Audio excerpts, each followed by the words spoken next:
everybody. Thank you for joining us today. Thank you to everybody who is logged on to the Zoom webinar and everybody else out there in Facebook land who's joining us on the Facebook Live broadcast as well. Excited to have you here. My name is Brittany Quickwarner. I am the President and CEO at the Eugene Chamber, and we are so honored to be able to provide these webinars to the community. This is part of our Committed to Community webinar series that we launched during the pandemic last year, and got an enormous amount of feedback that they were helpful and a good and easy way for folks to stay informed about all the important things happening in our community. And we would not be able to do this or make it possible without the support of Oregon Community Credit Union. We're super grateful for their title sponsorship of this program and their ongoing commitment to the community and the work that all of us are doing to make this place the best it can possibly be. We have the VP of Business Services, Dan Ripplinger, here from OCCU. And Dan, just wanted to give you a second to say hi. Yeah, hello. Thank you, Brittany. I'll just keep it brief here, but OCCU, we're super proud to sponsor the 2021 Committed to Community webinar series. We value enriching the lives of our members and our communities. And so we love conversations like these that tackle impactful issues in our community, and super happy to be here and hear you share today. Wonderful. Well, we appreciate everything you guys do. Welcome to everybody who's logged on. A couple of folks still joining us. We are getting ready to kick off our last Committed to Community webinar of the year, talking about homelessness and updating you all on the work that has been going on over this last year from our chamber and in the community on this really important topic. So if you haven't, it looks like, so we have access to the chat. I would love if you guys can put your name and affiliation in the chat. Sometimes I think it's nice to see who's on the call, be able to relate and connect with each other, and know kind of some of the perspectives that folks bring to this conversation. So while you're doing that, I'm going to go ahead and share my screen to kick off the presentation. We are really glad to bring this work to you all, to the community.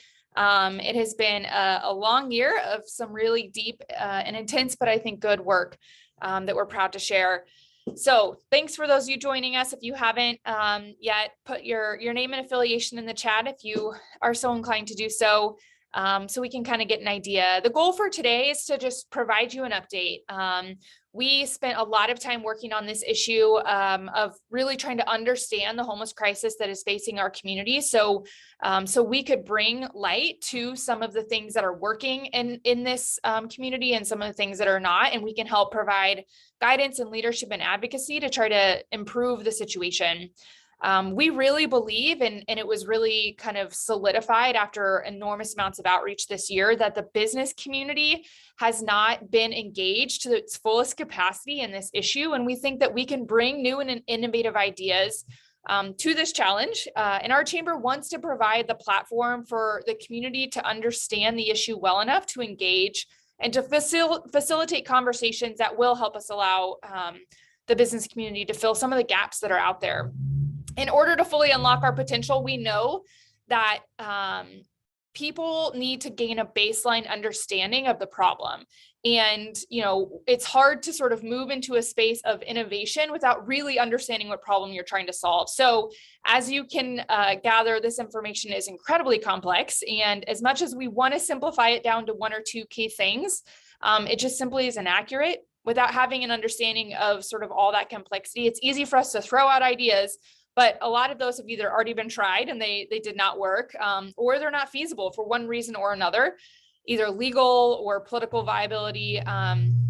So we need to understand the issue well so we can actually be fully effective. And that's what we're trying to help our broader community do.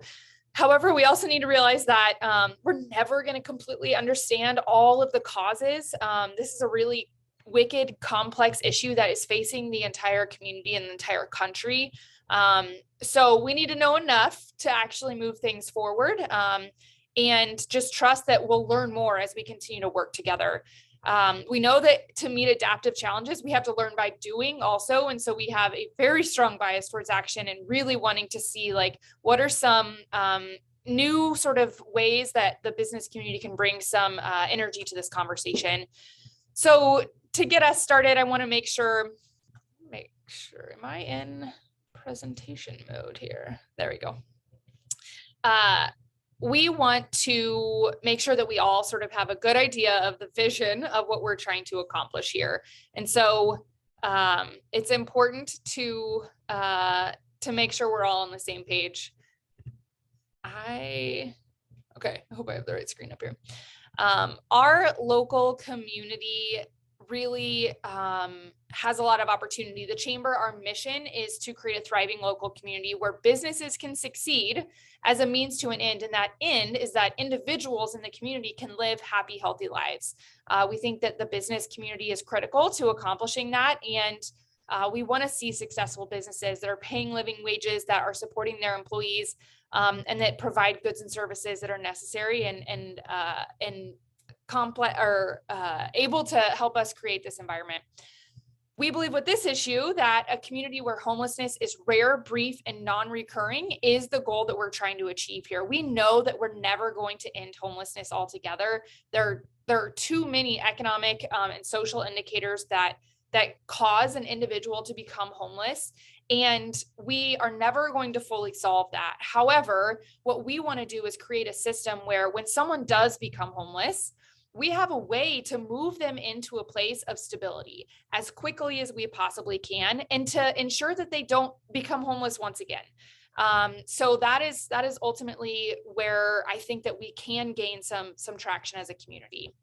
A lot of these pictures, I'm sure you guys are familiar with. Our community has a very visible crisis in front of us. As we'll talk about some of the data, the numbers of what homelessness looks like in our community haven't actually changed significantly over the last couple of years. But during the pandemic, when congregate shelters and a lot of our sheltering opportunities were significantly reduced based on social distancing rules, we saw that this challenge that we have as a community became far more visible, and is really sort of woken up the rest of the community to how broad and wide this issue really is in our community. So what is the issue that we're trying to address here, and why is the Chamber kind of engaged? We heard over and over again from businesses, specifically really growing through the pandemic and at the beginning of this year, in an overwhelming amount, that there's a growing number of individuals living on the streets in unsanctioned, not intended for human habitability, in locations that really shouldn't be where we're sheltering human beings. There's growing crime across the community, specifically in unmanaged camps. And this crime is not only against businesses or neighbors, it's against homeless individuals as well. And that's a really important piece that we know the community has to address.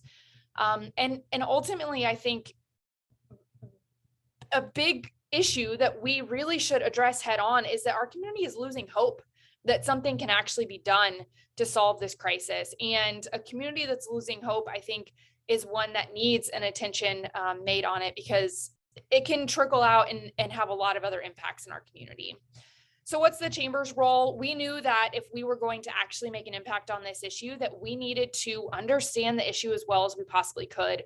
We went to our board at the beginning of this year and said, look, the number one thing that we are hearing from businesses in our community when we have conversations with them is about how homelessness is impacting their business, but is also is on the hearts and minds of business people, that this is not how they want to see people in our community living. We knew that we had a couple different options. We had to engage in some way. Our board said the Chamber needs to figure out a way to prioritize this. And we could either get loud and organize people and march down to City Hall and point our fingers at our elected officials and say, you need to fix this. Or we could get strategic and dive as deeply as we could, given the resources that we have, to understand in our community, what are some of the barriers and challenges to moving this issue forward more effectively than we've been able to, and what are the ways that are working so we can bring some attention to that as well. I think there's a time and place for both of those strategies. I think that getting loud and showing the voice of the business community is a role the chamber takes seriously and plays frequently. But on this issue, if we're really honest with ourselves 5 years down the road, I don't know that starting there is going to actually move the needle. So we needed to get strategic, and we spent months meeting with as many individuals as we possibly could, and that list is still growing. We're continuing to do outreach to find out from the folks who were on the grounds working on this issue every day, what are the challenges that you see? If you had a magic wand, what would you do differently? How would you reset the system that we have here to try and address some of the challenges that we're facing? We talked to other communities to find out what they're doing that might be different than ours. We talked to city and county officials. We talked to businesses, neighborhoods. We talked to unhoused individuals themselves to get information and perspectives from them as well. And we ended up with a whole lot of information. And when we set out down this path, we actually didn't intend to release or publish any kind of report, but we knew we had a lot of stuff that the broader community just didn't have access to or know about. And so we put together a report after that research, and that has really helped us catalyze this ability to organize and convene businesses around this. We want to communicate and educate the community about this issue, because I think it's one of the core challenges we're facing is that people just don't know what's going on. And then we want to help find innovative solutions that we know we'll get to if we can collaborate. And then ultimately, we're an advocacy organization, so we are going to push forward and advocate for some of these changes. So the homelessness report we released in September, we realized we hadn't done a general kind of membership update on that, so we wanted to provide that information to you all today. If you have not had a chance to check out that report, I really encourage you to do so. I know I have a couple of staff on here. I'm hoping one of you guys can copy the link from our website and put that in the chat. I'm going to go over the very high level, kind of executive summary of the report, but there's a lot of information in there that I think would be helpful for you to have as a baseline understanding. So we dove into some data. We wanted to understand, what does the data look like in this community? And our county collects information that shows us on a monthly basis the number of individuals who are registered within our homeless information system in a by name list, is what we call it. In the past, our community used what's called a point in time count. It was kind of the best practice across the country, and what the Housing and Urban Development Department required for communities to do in order to have access to funding. And that point in time count would be about one time a year on an evening, usually in the winter. They would gather as many volunteers as they could and go out and figure out who in this community is homeless and try to understand that crisis in a way that we can quantify it. In the last couple of years, communities have started shifting to what's called a by name list. And this list, in theory, really helps identify individuals by name, get them into our system, and then help to strategically connect those individuals with resources. And the result is that we get a much better idea on a rolling basis of who is homeless in our community. So in August, when this report was published, the Lane County Homeless by Name list indicated that we had 3,115 individuals who were identified as homeless. Now, we have to acknowledge there's some shortcomings in this data, and we'll talk about that in a minute. But that was the number that the community has published for the month of August. Also identified on that report are the number of homeless individuals who were moved into housing, into permanent supportive housing, out of the sheltering system, and that was 42 for the month of August. And we wanted to look at the total shelter inventory, knowing that we have 3,100 individuals in our community identified as homeless. How many sheltering opportunities do we have for that? And the total inventory, including both sort of sanctioned HUD identified shelters, as well as alternative shelters, which our community has done a lot of work to stand up alternative shelters like Conestoga huts, like safe sleep sites. We had about 851 spots in the month of August. Now that number has been growing, which is a good thing over the last couple months. And we know that there was a big ebb and flow in that number during the pandemic, but we are getting back to pre-pandemic sheltering levels. And still, you can see the gap between the number of homeless individuals and the number of sheltering opportunities we have in this community. So even if we were able to say we had 100% use of those shelter spaces, we still have thousands of people that just don't have a shelter option. And so that's a key point that our community needs to understand. The size of the crisis really is outweighing our ability to solve it at this problem or at this point. So some of the recommendations, in these conversations with experts across the community, we are not trying to claim to be the experts on this issue. We're really just trying to gather information to share with the community. We heard a lot of really great ideas and places where we can make improvements as a community. We boiled it down to 8, but this is by no means the extensive list of things that we can be doing to improve our system. The first is quality data. We need to understand the issue as well as we can before we can really identify how to solve and hone in on specific tactics. Our data around individuals, like I mentioned with the homeless by name list, is improving. Our county has undergone a lot of work in the last several months to improve that homeless by name list, to get it to a point where we have as good of a chance of understanding the problem as we can when it comes to actual identifying actual individuals. There's still a lot of service providers out there that might not put their information in the homeless by name list.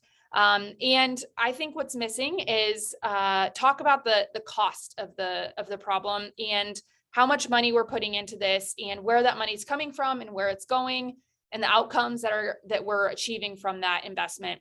So we'll talk a little bit about that. The second was a need for shared goals and a more collective impact approach towards solving this problem. We know that this issue is bigger than our county government, bigger than our city government, and we need to identify ways that the entire community can step up and help to solve this problem and serve the individuals who are living on the streets. The third is service provider capacity. We heard from a lot of our nonprofits that they have a really difficult time sort of maintaining their staffing levels and what they need as operational funds to actually do this work and continue to move it forward. Just like a lot of businesses, we are facing a workforce shortage within these nonprofits who are doing this work. And they're doing really difficult work that, they're getting nonprofit wages to do. And so the turnover is a challenge for these service providers, but the way we're funding this provides some pretty significant barriers for these nonprofits to actually achieve a strong workforce that they need to move this forward. So number 4, emergency shelter, permanent housing. This is a space that needs a lot of attention and strategy put behind it to figure out how much of our investment needs to be in these emergency shelter opportunities to help triage and get individuals into a safe place. And then how much do we need to be putting into permanent housing? Because we know the housing crisis that our community is looking at is one of the core reasons we're in this place that we're at. Even if we found 3,500 shelter opportunities for individuals, which I think is unrealistic in a community our size, until we can get housing to move those individuals into, we're never gonna get ourselves out of having to just build more shelter. So we have to find a way to balance this, but we do have to triage some of the issues that we have with businesses, with individuals living on the streets, and find safer places for them to be. The 5th is outreach and case management, better organization of our outreach system to make sure that we're not duplicating the work that we're trying to do, and expanded outreach. The county's done a lot to hire more outreach workers in the last year, but there's still an enormous need for case management, for outreach, for coordinating who's in identifying and working with homeless individuals in which areas, and how do we make sure that they can help navigate them to the correct organization that's going to help them the best with the needs that they have. Wraparound services. So once we identify individuals who are homeless and hopefully get them into a safe sheltering opportunity, we need to make sure that the services are there to wrap around them to create stability. Mental health services, substance abuse, workforce training. A lot of these areas do not have the current investment levels or the attention needed to actually serve the number of individuals that need the support. The 7th was enforcement and accountability. We have a narrative and a culture that is known outside of our community, that we have heard from individuals who have come here from other places, that Eugene is tolerant at some of these activities that our community, I think, internally doesn't want to tolerate anymore. So we need to figure out as a community, how do we how do we identify what it is we're trying to do, who we're trying to help, how we're going to help them, and then enforce and provide accountability to folks who are breaking laws and who are not contributing to kind of moving us in a direction where people are housed and sheltered in safe places. This is a piece that a lot of people want to avoid, this part of the conversation, because it's difficult and it's controversial, but I think it's critical for us to move this forward. The last is rebuilding community trust. I think one of the most important things, like I mentioned earlier, is if our community is hopeless and they don't trust the system that we've put in place to solve this, we're never actually going to move the needle forward. We think improving communication, transparency, and then accountability amongst the public, the nonprofits, the business community, et cetera, is a way to rebuild community trust. So that's really what we're trying to be doing here with this effort. So we made a lot of recommendations. In each of those recommendations, which I'll touch on a little bit, we identified some specific tactics that we heard from individuals in the community could help. And some of these things are already in progress, which is wonderful.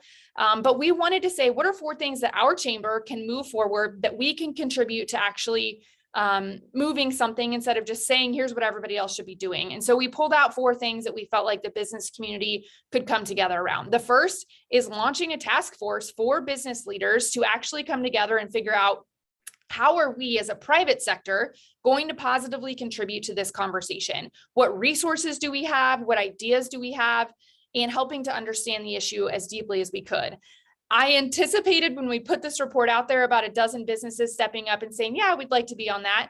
We had over 100 businesses reach out and say, we want to be a part of that task force. So we sort of shifted our strategy for convening that many people and how we were going to facilitate that conversation. And we've had 2 task force meetings to date.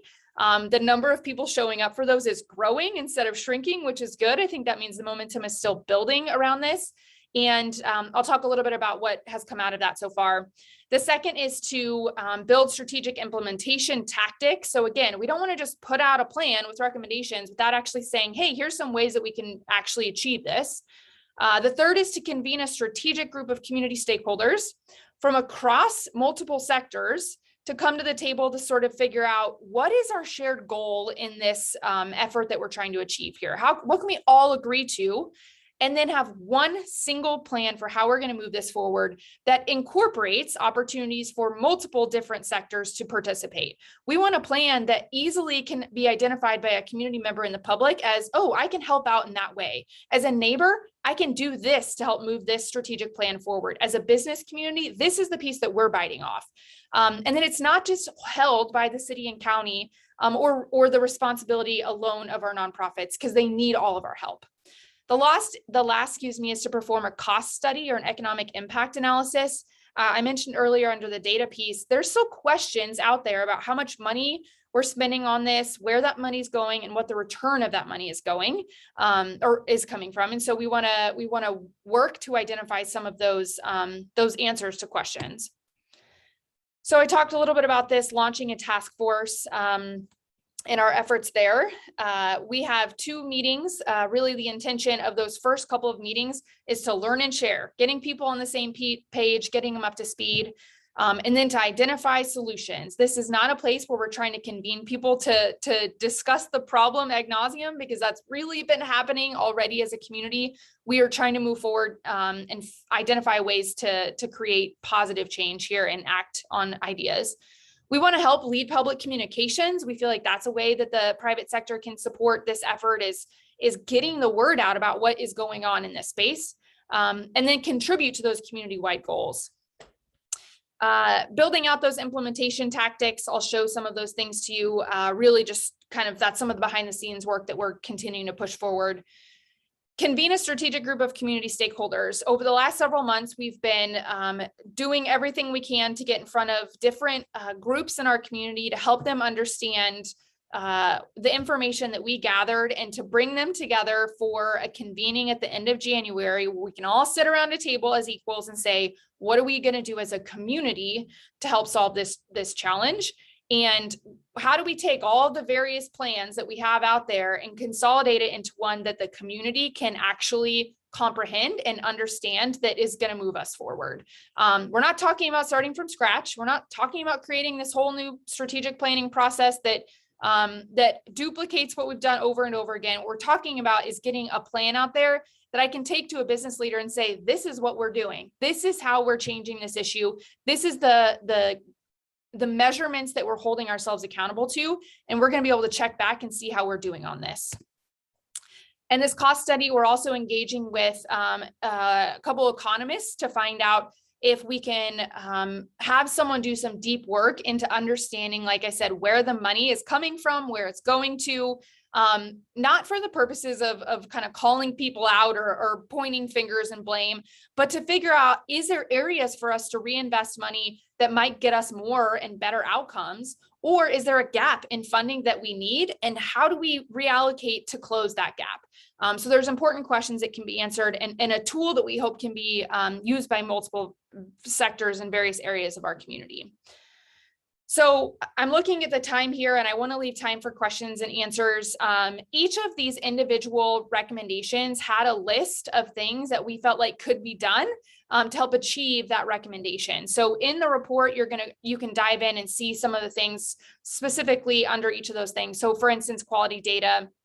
We think that there's an opportunity to actually improve the system that collects that data. And maybe that's an area of the private sector, some technology or data professionals can partner with our public sector partners to see if there's a way that we can actually create a system that's easier for people to use and makes it more likely to put their data in. Shared goals, like I said, bringing that group together to agree upon our shared goal. Service provider capacity, talking about funding and how do we make sure that we're supporting our service providers and eliminating duplication. I think that's something that's really important with a lot of nonprofits in our community. Improving the RFP system when our county gets money and they're putting it out to the community to find out who can provide these services, making it more, gearing it towards how a nonprofit can easily reply to that RFP and including outcomes that they need to report back on. Emergency shelter and permanent supportive housing, a lot going on in this space. The city's done a lot to stand up what they're calling safe sleep sites, hoping to secure 500 new sanctioned places for individuals to shelter. There's been partnership with the business community to identify locations. And we're proud to say there have been some business leaders who've stepped up to offer up their property or their sites to help solve and accomplish this goal.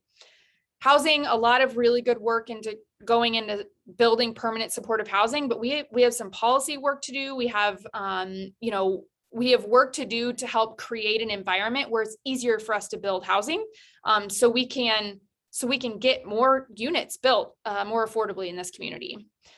Outreach and case management. There was a new outreach coordinator hired at the county recently that is working pretty deeply on this piece. And we're excited to see kind of how they're able to coordinate outreach workers better. Wraparound services, again, places where I think the business community can plug in. The city and county are looking at a behavioral health crisis center and opening a location here in Lane County that can really support those who are having behavioral health crises and can provide an alternative location than the emergency room or the jail for individuals who need mental health support. I think there's opportunities for workforce solutions here. The business community is really interested in figuring out, is there a day worker program or a way that we can provide jobs for individuals who are homeless, and figure out a path to supporting them that way as well. Enforcement and accountability. Again, we need to understand the system that we currently have and why we have individuals who are committing crimes that are not being held accountable, and figure out ways that the city and county can do some things differently to change that reality.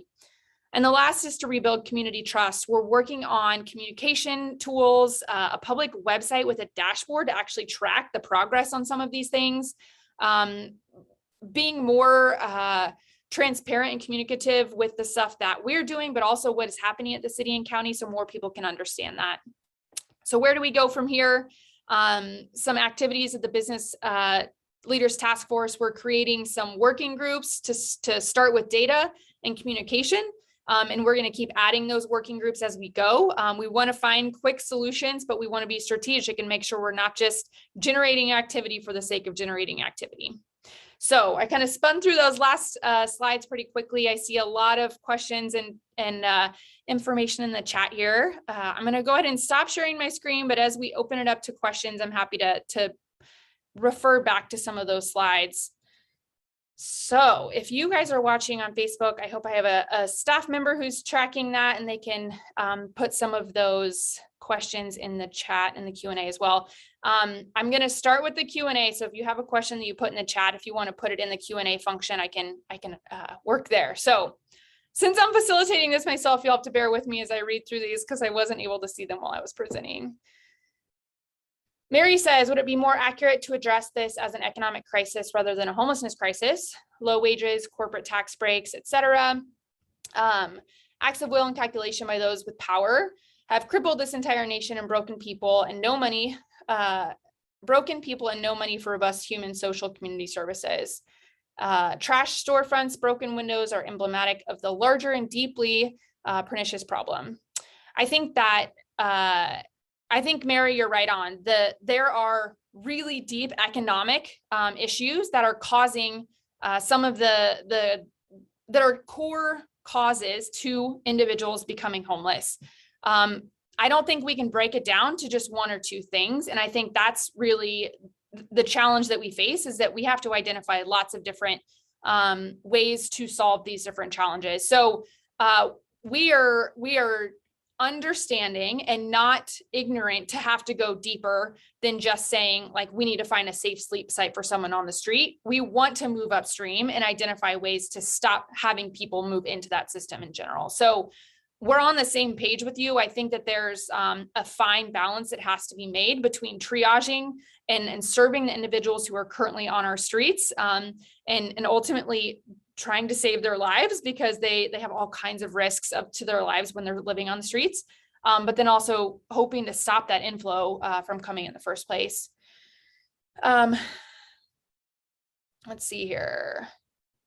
What percentage of these homeless folks are unsheltered versus sheltered compared to those 800 beds? Good question. So in our community, we have a very large percentage of unsheltered homeless individuals. On average, about 30% of community members of communities, 30% of individuals who are homeless in communities across the country, about 30% are unsheltered. In our community, it's closer to 80%. So it's a pretty significant number. It ebbs and flows. And during the pandemic, it was much worse than that. So the unsheltered, unhomeless individuals are those who you're seeing sleeping in the parks, on the streets, along our riverbanks. And those are folks we need to find safer places for them to be. Council members need pressure from all concerned residents, not just business community. Can you include an opportunity for residents to sign up to solutions to identify to build a broad coalition? Absolutely. This, our constituency is the business community, but these business members live in our community as well. And so expanding our work, we are reaching out and talking to some of the neighborhood associations and really trying to get the word out, because you're right. This is something that we want the community to come together and acknowledge as a problem that we all need to work on together. Let's see here. Craig Patterson, why are we collectively not understanding that the CCC camps of the 1930s had major effect getting us out of the Depression? I think that history is a great place and a great spot to start looking and seeing what have we done in the past that has caused us to get to this, and what have we done in the past that have been solutions that we might want to look back at. So we can't spend all of our time looking backwards, but I'm a big believer that looking backwards to find answers to today's problems isn't the worst way to use your time. Okay, I'm seeing I answered the ones in this chat, and I'm clicking over to the chat. Here we go. I'd be happy to. Oh, look, yeah, there's some really great folks on this who have answers. I think I see them popping up to some of the questions that you guys asked.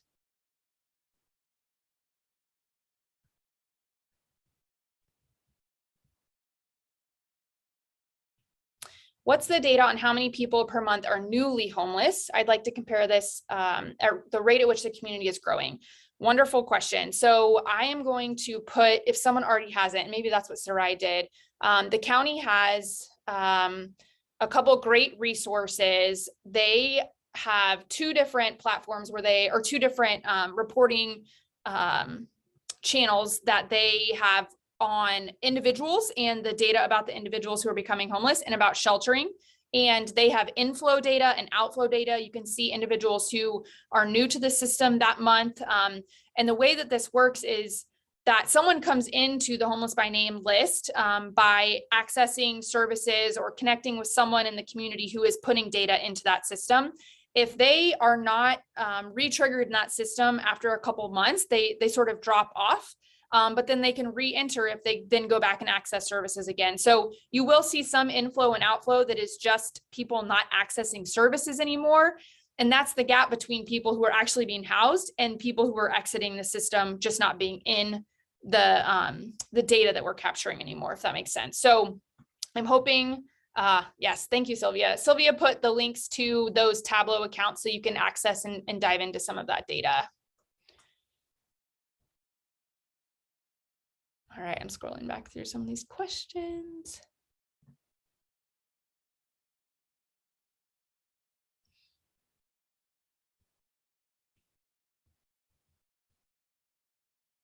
Yeah, I think it is not lost on us that this is a crisis that has taken decades to get us to this point, and it's going to take us time to get out of it. This is not something where we are going to have an overnight solution.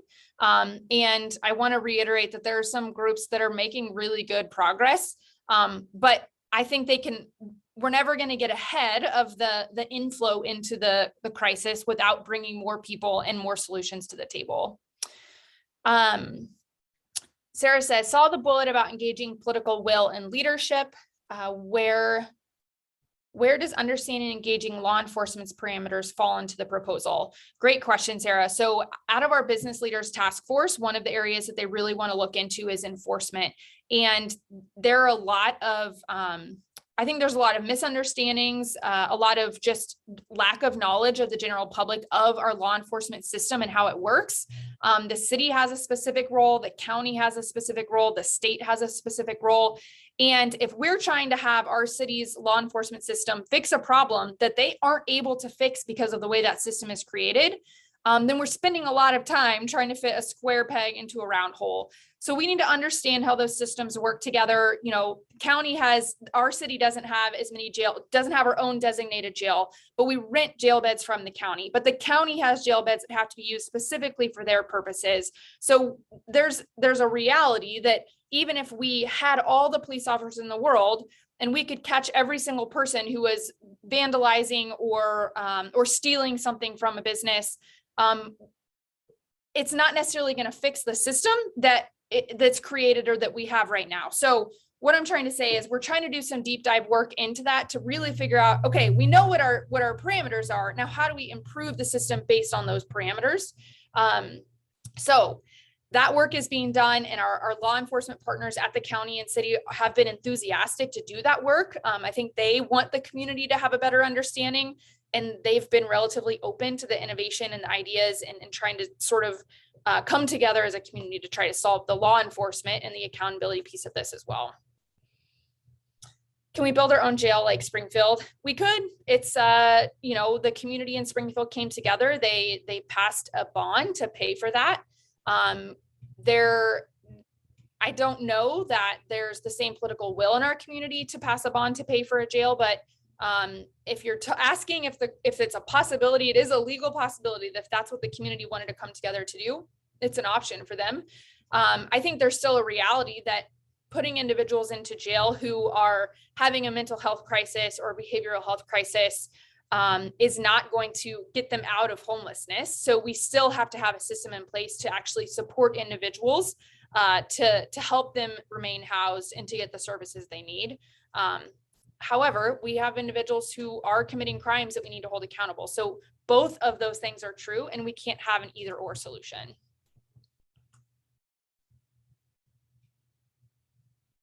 All right, trying to bounce back and forth between the chat and the Q&A. Super appreciate folks adding in some flavor in the chat.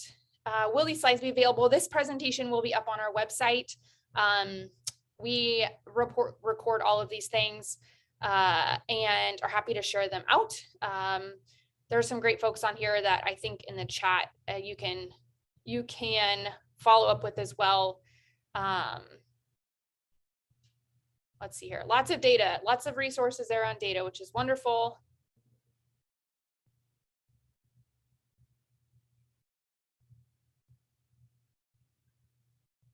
A lot of folks commit crimes just to have a roof over their head since regular housing is not accessible. Yeah, I think that the reality is that with 3,500 individuals on the streets right now, there's a lot of segmenting that needs to be done in order to truly have a diverse set of solutions for different people who are in that. There's not a one size fits all solution. And understanding who our homeless individuals are and really being able to case manage the number of individuals we have in our homeless population is going to make it easier for us to provide targeted solutions to those individuals. So I think it's easy to have general kind of statements about those individuals who are living on the streets, but they're not homogenous. They're diverse, and they've got a lot of really complex, crises that they're facing themselves. We have a job as a community to make sure that we're addressing as many of the different reasons people are on the streets as possible, and not ignoring one or another just because it's difficult to deal with. And I think that's something that our chamber really wants to continue to push forward is making sure that we're not ignoring one piece of the problem over another, but that we're creating solutions that are that really do move each of these different groups through. Sarai, yes, we touched on that a little bit. The county is working on building a mental health crisis center. I think this is a really, really interesting project that that we're excited to get more information about in 2022. I think Tucson, Arizona has a system, maybe correct me if I'm wrong, sorry, on the city, that has a behavioral health crisis center that they opened up relatively recently that's had really good results. And so again, looking at other communities to see what is working there and how can we adopt some of those things here. We're not alone. We do have a crisis that is proportionately larger than most communities that we see. But the issues that we're facing are happening in other places as well. So we don't have to solve this in our own bubble. We can look to other communities to see how things are working or not working there. All right, I'm seeing questions slow down. I do want to, we'll take a note of the chat. If you guys have additional comments or things that you want information on, please feel free to reach out. Like I said, we are not the experts in solving this crisis, but what we're trying to do is create a platform where we can get the word out there and we can connect you to the experts, and we can help the experts connect to the broader community to find additional resources to get this work done. Our chamber is, we are not blind to the fact that this is going to be work that we have committed to for the long term. This is not a one and done, issue a report and walk away from it for us. And I don't feel like that's how the business community feels about this issue either. I will say that anytime you wade into a controversial issue like this, I'm going to say some things, and I'm sure I did today, that you disagree with or that you wish I would have said in a different way. We are working to move forward despite the fact that we're going to mess up on some of this. And I think that having that attitude of like, we're going to keep learning and we're going to improve the way that we're talking about this, the way that we're addressing it. I think that that's the only way to move this issue forward, along with other challenging issues our community is facing. So we appreciate you guys learning along with us, and we'll continue to bring you all updates. In the new year, we are focused on getting that collective group together, identifying our shared goal, and getting the word out to the broader community about how they can contribute to this.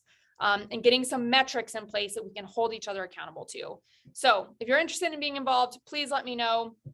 My email I will put in the chat. but you guys can find me on the Chamber's website as well.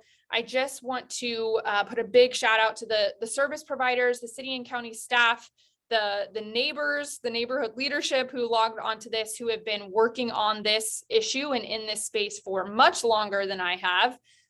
They're doing really good work, and we should be supporting them as long and as we are holding each other accountable to get good things done. So thank you guys. I hope you have a lovely holiday season, and we're going to be hitting the ground running in the new year.